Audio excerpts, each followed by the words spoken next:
Since the time of of locking picture on the film, Mr. Horowitz has been trying to build a warehouse there for the organization Forever 21, the clothing store, which already has its own issues with sweatshops that is represented very well in a wonderful film called Made in LA, if you haven't had a chance to see that. And to make the ironies keep going, one is that Mr. Horowitz wanted to build the warehouse in the shape of a lowercase h. You can kind of do whatever you want with that. I don't even know where to start. And then call it hubris. Called hubris. Thank you. H for hubris. Thank you. Yes, good one. And he was trying to put it through without an environmental impact report, and that's where the farmers came in again. And they fought, and they won last summer, and he agreed to do an environmental impact report, which is a twofold victory, obviously, to understand how much damage these diesel trucks could have and other things could have on that neighborhood, but also gives you more time to continue the fight to try and get the property back. And then finally, the article that you're referring to, nicely done, Daryl. I could have done that. I'm slow, Daryl, nice one. And the Forever 21 also gave upwards of $1.5 million to Viragosa's campaign, and just to end the irony, for him to plant 1 million trees in Los Angeles. So, did I leave anything out? Right. Well, basically, what I wanted to add was the original plans that were submitted to the city by Horowitz was he was originally going to do a cold storage there, but that fell through. During the negotiations with Larry Frank, who was the deputy mayor for Viragosa, for me, what forced us into the encampment was the fact that we knew all along that they were basically politically pawing us. That's what we call when the politicians are kind of pawing you around. And we knew that we had to step it up. And in those discussions, basically Larry Frank let out the cat that, you know, that Forever 21 was interested in that site. And that was at the same time that Viragosa got the first $1 million commitments from the owners of Forever 21, and that was at the same time that we're doing the Million Tree campaign.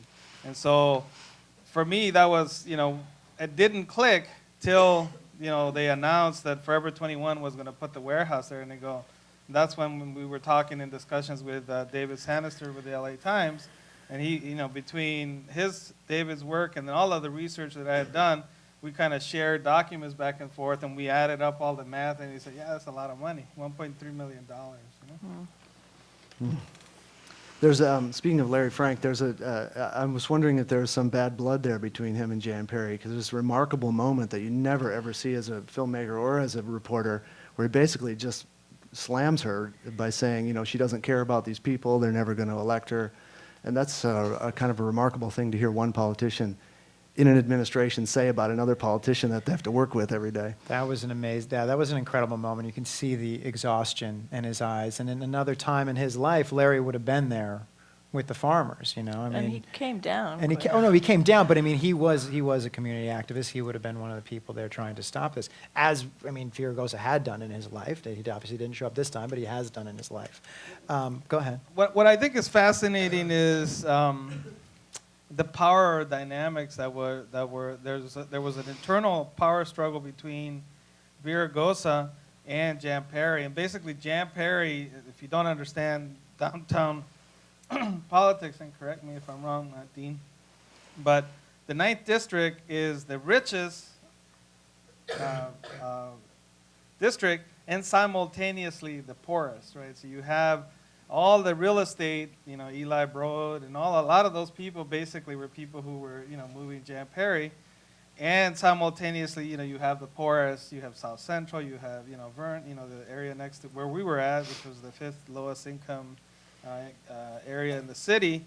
And so there was a humongous power play going on, and we basically were the pawn between these two politicians. And really, I think the crux of the moment was when Viragosa basically failed to throw Jan Perry under the train. And that's basically the moment that you see that, you know, he basically had to choose whether to risk, you know, saving this place, or to kind of, in a sense, risk his own political, you know, gut, you know?